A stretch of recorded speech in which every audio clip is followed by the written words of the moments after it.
but this is a very important series of hearings, and I want to thank the witnesses, but I want to thank the chairman. I think we have gained a lot of knowledge that hopefully we will even come with an omnibus bill dealing with technology, small businesses, how we can improve our security. And Mr. Chairman, you won't mind if I do one slight tongue-in-cheek moment on technology that will include blinders on TSA inspectors for suitcases.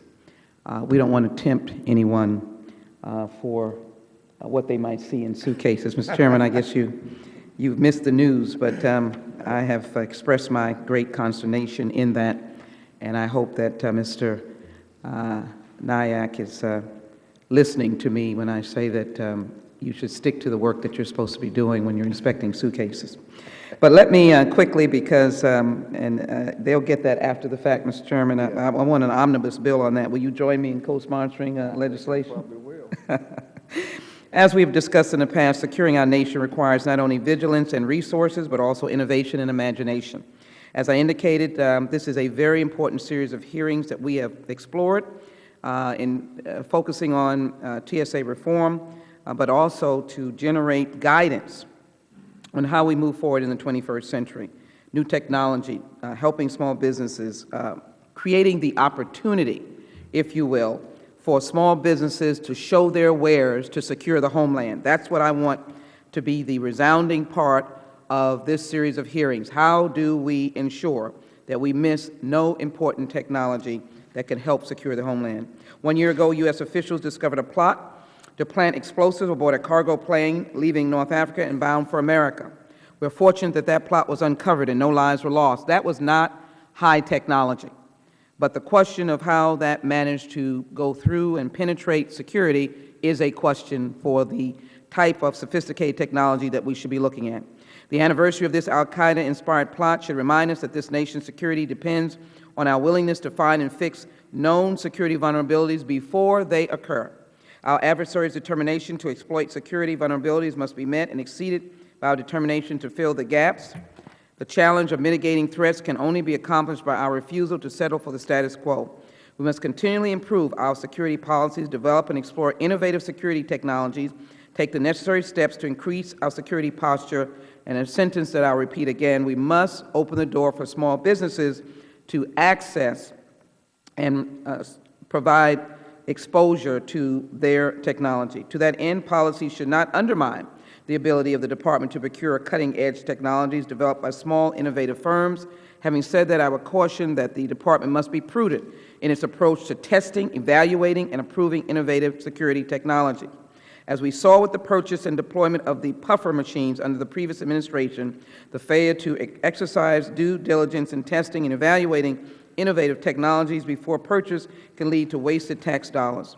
In these tight budgetary times, the Department must have a clear vision. I look forward to working with the chairman of the full committee, the ranking member of the full committee, as we open the doors of opportunity, but yet have our number one criteria, our commitment to the safety and security of the American people. We can do both. We can walk down that journey together. Jobs, technology, security of the American people, all intertwined, all number one. As it says in Proverbs, where there is no vision, the people perish. I believe the Department of Homeland Security tragically came out of an enormous and deeply despairing time during the history of America. But we have generated great employees, agencies that have come under one head, and certainly under the leadership of Secretary Napolitano, there is vision. I, however, want to see that vision impacted, Mr. Chairman, as we work together to not deny technology, but as well to be able to ensure that those doors are open. That is why I was proud to support the amendment my colleague from Illinois, Mr. Davis, offered during committee consideration of the DHS authorization bill.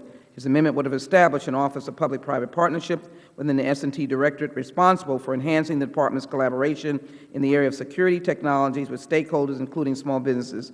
Unfortunately, this amendment was defeated. I hope we can turn it around again. And turning to our panel of witnesses, I'm pleased that we have witnesses before us today who are current officials of the Department of Homeland Security. We look forward to your insight And in particular, I look forward to hearing from Mr. Edwards, the Acting Inspector General, because we want to do what is right. I'm delighted to be able to hear from those who are involved every day in procurement.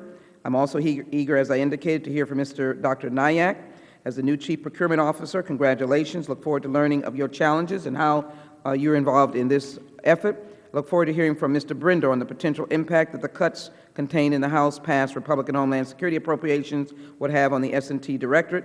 And during the 111th Congress, it has been certainly my challenge as the former chairwoman to be delighted that this committee conducted oversight, held hearings, and saw that the House passed legislation addressing the development, procurement, and deployment of innovative security technologies. Let's work together, Mr. Chairman, and go forward with a vision helping to expand opportunities for America and securing the homeland. With that, I yield back.